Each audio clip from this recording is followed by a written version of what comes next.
We are talking about saboteur awareness today. Now, I know that you are really into saboteurs, and I'm really not too familiar with it.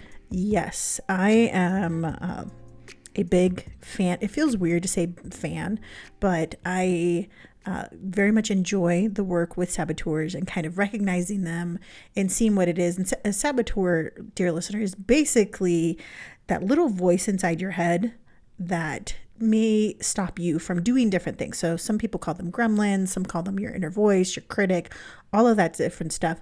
And so in the saboteur, when you're using that focus, we're really talking about Shirzad Shazim's work.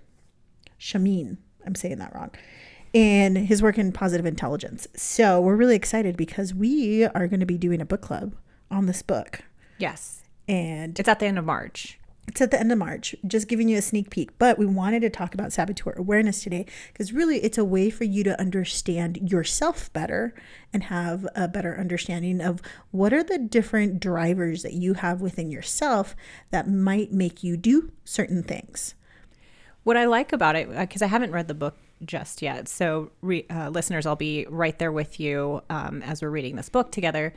But Cydia actually had me take a quiz. There's a free quiz you can take to see is it nine saboteurs? Yes, there are 9 saboteurs, and you can take this quiz at positiveintelligence.com. We'll link it in the show notes. Go take it and just learn a little bit about yourself. It is 50 questions, so give yourself about 5 minutes or so. Yeah, it goes by really fast. I'm not surprised by my results. Not surprised. I had Melissa take it. I have my clients take this as well. It depends on when they are or where they are on their coaching journey. I don't have them take it right away because it's just something that you want to be aware of. And you're familiar already with the different tendencies that you have and the different voices that pop up with yourself. But at some point, I may just be like, hey, go check this out just to learn more about yourself and kind of see what it is. That's what my coach did with me. And I retook the test before we recorded this, so that way we could kind of talk about the different saboteurs that popped up. And you guys are not at all going to be shocked by the top saboteurs for Melissa. And you probably shouldn't be for me either. Okay, so the top that you can max out at is 10. And so out of the 9 saboteurs, I maxed out at 3, them being the stickler, the hyper-rational, and the controller. I feel that if anybody knows me, we're like, that sounds about right. You got called out. I did. Well, I mean, I knew it, but this just reaffirms. But what I like about the report that they give you afterwards is they talk about like the characteristics and the thoughts and the feelings and, you know, how it can potentially play out in different aspects of your life, maybe where it originated from. And I was like, damn, childhood trauma. Hello. Yes, there's definitely a lot with the childhood trauma. And so I went ahead and retook it as well. And my top 3 were the pleaser at an 8.1. I didn't get 10s on any of them. Whatever. I know that was the first thing I heard her say. I didn't score 10 on any of them. I'm like, okay, just chill. Yeah, I was very excited and proud of that in some weird way. But my people pleaser was my number 1, tied with my hypervigilant saboteur, and also with my hyperachiever saboteur was my 3rd one at a 7.5. And then my avoider is pretty strong too, 6.9. And then from there, like they're all under 5. By knowing the different type of saboteurs that you are, what does that provide you? I mean, like you said, like we kind of already know that I'm super analytical and like a perfectionist. What is understanding these saboteurs do? The analogy I like to think of is there's a bus, and this bus is of your life, right? You got all these different saboteurs in there, but you also have all your different allies in there as well who can help you, you know, who's going to be driving the Cydia bus, who's going to be driving the Melissa bus. And so I think having the awareness of who might be in charge at the moment can help you decide, you know what, is my pleaser really who I want to be in charge right now? And is that serving my highest good? Is that really having me live my empowered life, or am I defaulting back into these saboteurs? Because part of what is happening with these saboteurs is at some point in your life, probably in childhood, you needed them. They came up, they supported you, they kept you safe somehow. For me, being a pleaser kept me very safe, and so kept me from avoiding fights with my parents, constantly giving them gifts, giving things so that way I could just make everybody else happy.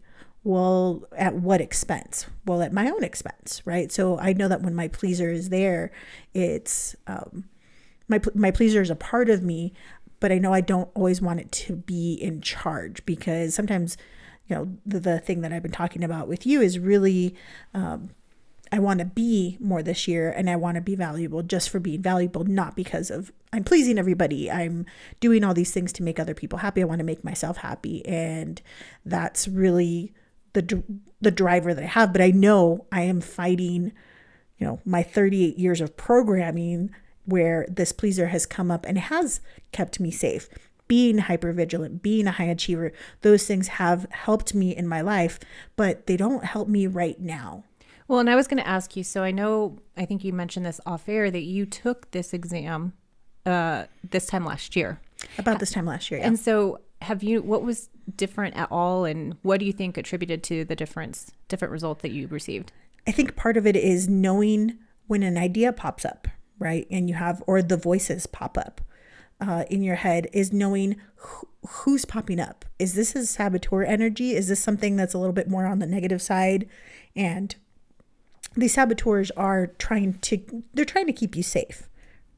That's the bottom line. They're trying to do that, but you may not need that anymore. You might be in a different place in your life where, I actually don't need to please everybody. And the person who I need to please is myself, in a, good way. Well, so, always are in a good way, boo. Always in a good way. But even being the hyperachiever, it's like, I don't need to be hyper achieving for anybody else. It needs to be, I want to achieve something for my highest good, my highest self. And so I think what it's really done for me is just kind of knowing, is that me or is that my pleaser?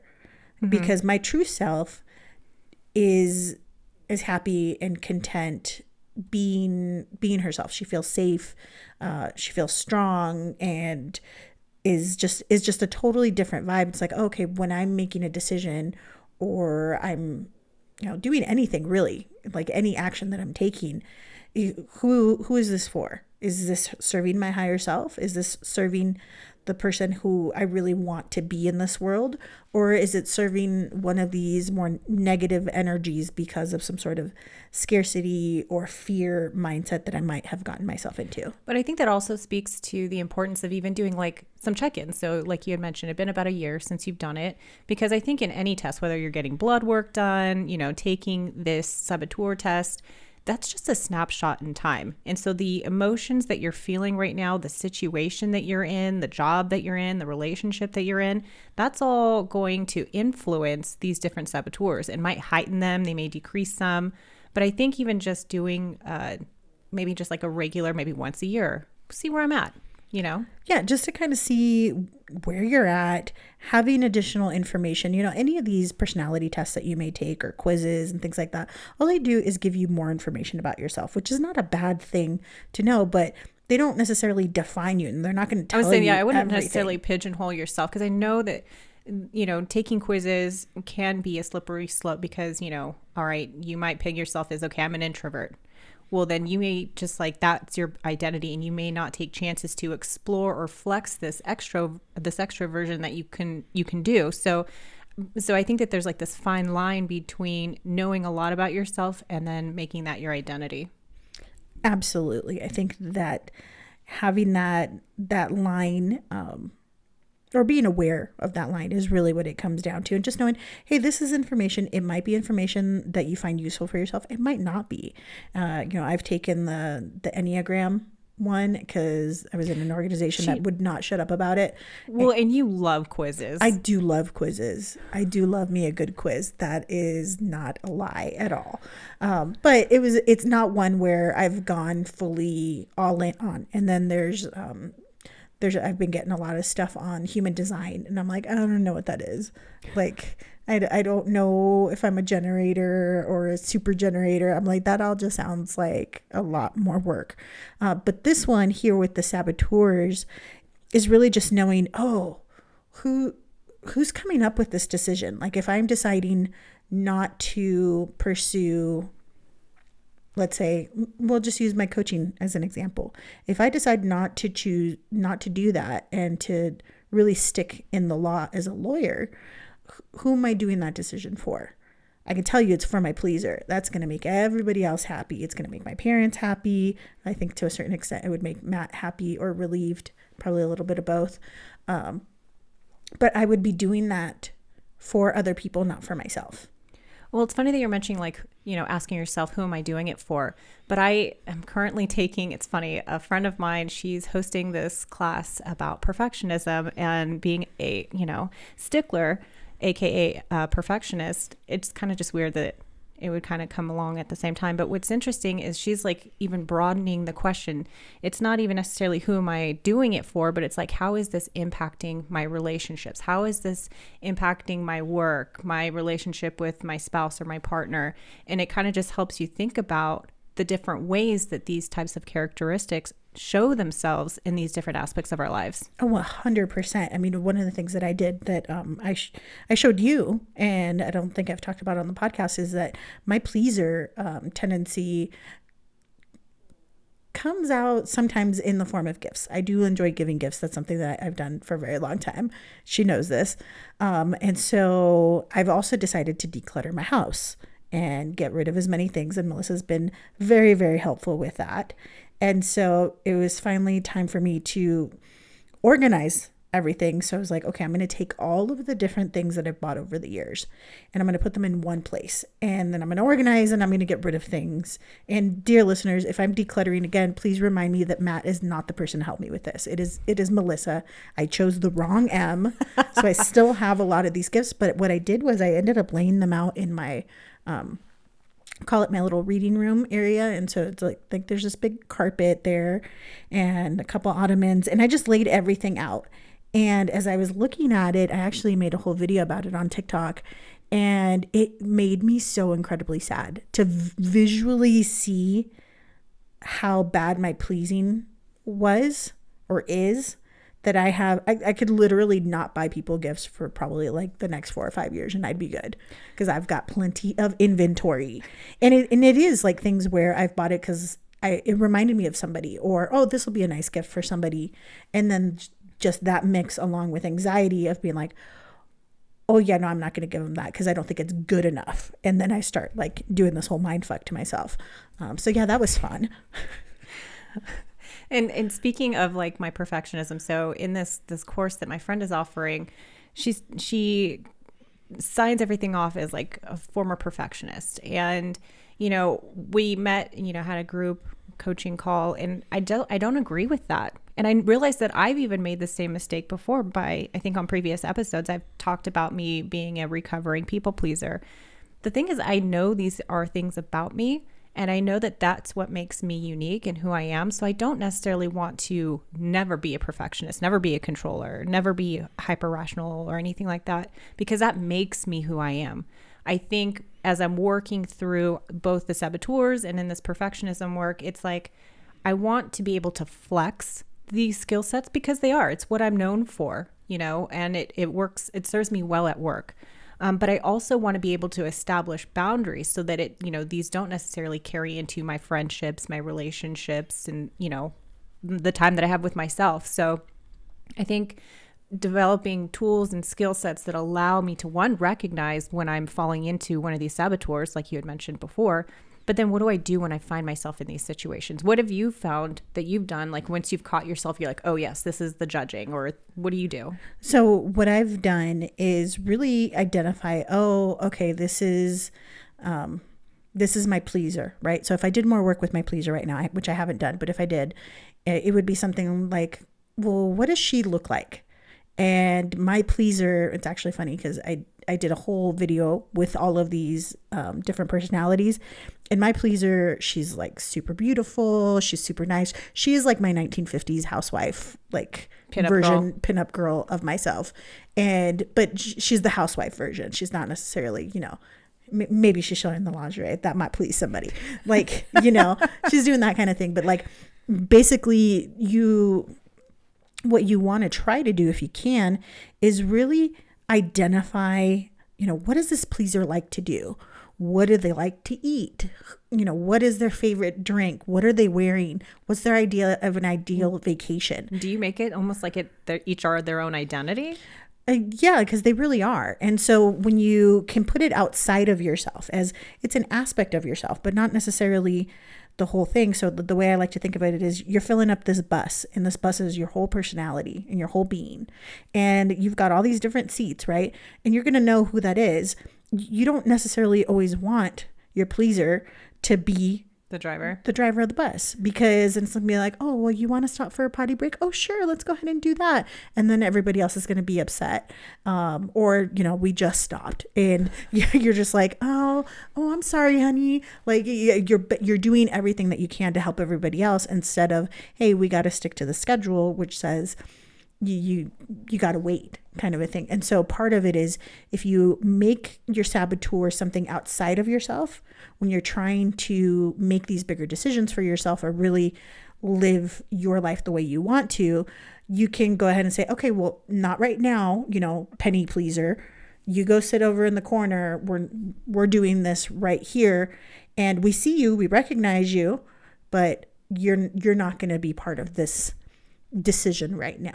It reminds me almost of like the habit loop that we talked about in the previous episode, which is where you identify what the trigger is or the cue. And in this case, it would be like the saboteur. Then what is the response, and then what is the desired outcome? So I think if you I know it's kind of playing off of the model, but for me, that those 3 steps, the cue or the trigger, the response, and then what was it? The feeling. The feeling that you're trying to chase. And that's really what it is, right? It's like the feeling that you're chasing with any of these things, right?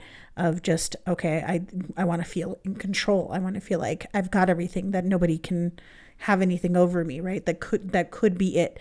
The main thing with your saboteur, though, is having the awareness. So this quiz is one step to helping you have that awareness of, oh, where did this decision come from? Where when you decide, I'm going to take back that project because I might as well just do it myself.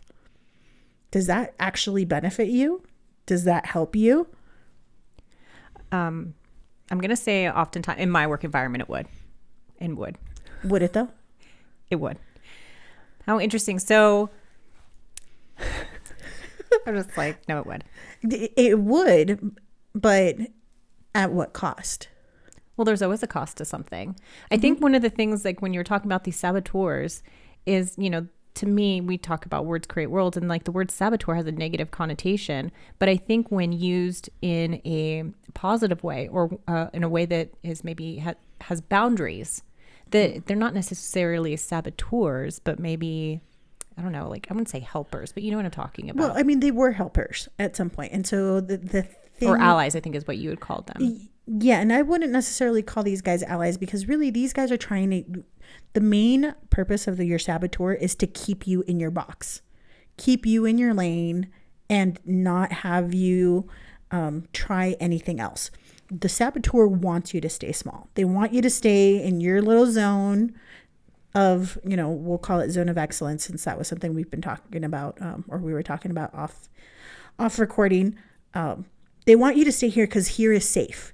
And your saboteurs, they've developed to help keep you safe. It is really safe for me to be a people pleaser. Super, super safe. Because we've talked about being in the status quo before. Yes. And that is what your saboteur is going to do. So if you are actually looking to grow and make changes, your saboteurs are going to get activated, and they're going to get really, really loud, and they're going to try to be like, no, absolutely not. We can't do this because, Cydia is going to crash the bus. We're all on the bus. Like, you can't do it. You can't do it. And so they try to get control, and they try to just keep you there because that was their job. And the thing is, if you're trusting your higher self, if you're trusting that you do need to do something different, that you want to make that change, that you want to get out of the status quo, you have to be able to trust yourself that you can do that. And these saboteurs, they are getting in the way. That's why they do have the saboteur one, because their energy is more of getting in the way to keep you safe, which is a positive thing, right? They do want to try to keep you safe. However, it's not letting you grow. It's stifling you. It's keeping you in that limited deficit mindset that we've talked about. That's not what you want anymore. If you're listening to this podcast, you do not want this. You want to be able to grow. You want to have that empowered life. And so you have to have that awareness of, oh, what's holding me back on this? And it could be one of these saboteurs who's trying to get in the driver's seat to try to keep you safe. It's like, yeah, but you know what? We got this. You penny pleaser, we got this. Go ahead and sit over there. We're going to be just fine, even if everybody doesn't like us. Oh, absolutely. I want to come back to, talking about the origins of where the saboteurs come from. And you did highlight that a lot of them come from a way of protecting ourselves, either in, childhood, or maybe we had a very toxic relationship and you develop these saboteurs to protect yourself. But you and I have talked about inner dialogue, and our thoughts become our reality. And so I love when we're trying to build this awareness and really boiling down to why, maybe like where was the origin? Because you ask me oftentimes when I say something like that maybe doesn't mesh with where I want to go, you'll be like, does that serve you now? What narrative are you telling yourself? And just asking yourself those two questions really help you kind of dig deep into, well, why am I thinking this way? Why do I think that I can't apply for that job? So I think even asking yourself some questions into why we decide to dig deep in these saboteurs and find it hard to let go. Yeah, really get to know them. And I mean, these are a part of you. And as much as you want to try to cut them out, and I've heard people talking about, I want to sever my ego and I want to be ego free and this and that. It's like, your ego doesn't like hearing that, and your ego's never going away. These are all pieces of you. And like you said, you don't want to get rid of them, right? Like you don't want to be a form or anything. They're parts of yourself. So learning how to figure out, oh, you know what, my pleaser loves, homemade mac and cheese, and just having all of these different things of just getting to know them is actually a way to get to know yourself a little bit better, and really just, okay, you know what, and thank them. You can thank your saboteurs. Thank you so much for helping me get to this place where I'm at now, because they did help you with your growth. They did help you get to this place. You just got to give your saboteurs and yourself a chance to live your life the way you want to live it. And these guys, they think they know what's best for you, these different sides of your personality. But you have to trust that you know what's best for you, and have them come along for the ride. They're still going to be there. They can pop up. And sometimes, you know what, it is going to be best to let your controller up at the top. And maybe, you know what, this is a really important project. My perfectionist is absolutely like, here you go, take the wheel. And they'll love it, right? But then knowing, okay, now you can calm down. You've done your part for the day. Go chillax, go take a bubble bath, go do something else. Because we've got me. We've got us, and things aren't going to fall apart because you are no longer the main character. I mean, that's really what it is. They all want to be the main character, guys.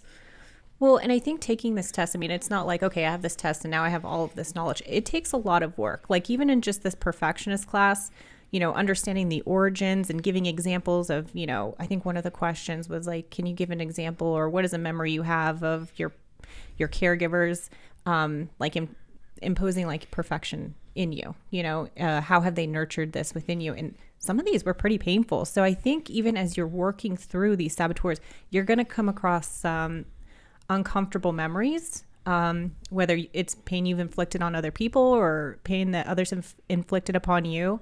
But I think once you have or develop that sense of awareness, it's easier to then create steps to, work through that or think of next steps. So if a similar situation comes up, you can do things differently. Absolutely. And so some of this is, you might be able to do the work yourself, but working with a coach, working with a therapist. Therapists might identify these a little bit different, but really it's trying to just have a better understanding of how these things are impacting your life today.